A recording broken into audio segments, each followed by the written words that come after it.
नमस्कार दोस्तों, आज की कहानी में आपका स्वागत है। आज की कहानी का नाम है बूढ़ा गधा। एक बार की बात है, एक गांव में एक बूढ़ा गधा रहता था। वह गांव के एक किसान का था और कई सालों से कड़ी मेहनत कर रहा था। वह चक्की चलाता था, खेत जोतता था और भारी सामान ढोता था। लेकिन अब वह बूढ़ा हो गया था और कमज़ोर भी हो गया था, इसलिए वह अब पहले की तरह काम नहीं कर पाता था। किसान बहुत गुस्से में था। उसने सोचा कि बूढ़ा गधा अब बेकार हो गया है। उसने फैसला किया कि वह उससे छुटकारा पा लेगा। एक दिन उसने गधे को ले जाकर एक गहरे कुएं के पास खड़ा कर दिया। उसने सोचा कि गधा कुएं में गिर जाएगा और मर जाएगा। लेकिन बूढ़ा गधा बहुत ही समझदार था। उसने कुएं में झांका और देखा कि पानी बहुत नीचे है। उसने जोर से हाय हाय करना शुरू कर दिया, मानो वह गिरने वाला था।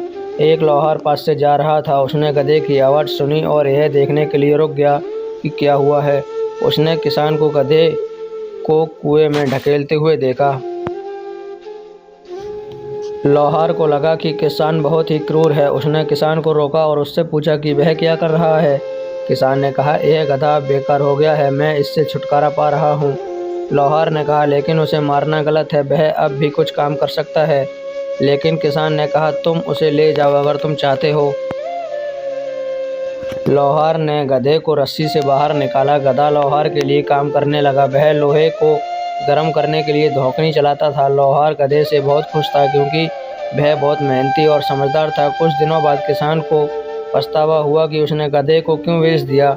अब लोहार के पास गया और गधे को वापस खरीदना चाहता था।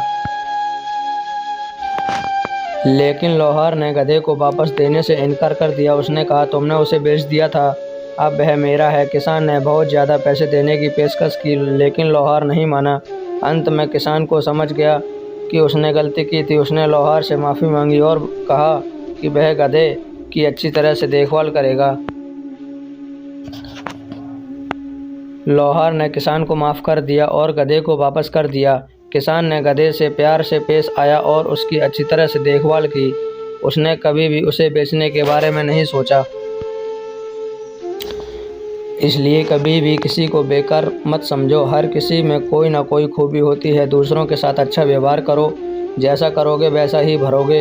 अपनी गलतियों से सीखो और उन्हें सुधारने की कोशिश करो। दोस्तों, यह कहानी आपको कैसी लगी मुझे कमेंट करके ज़रूर बताना। धन्यवाद।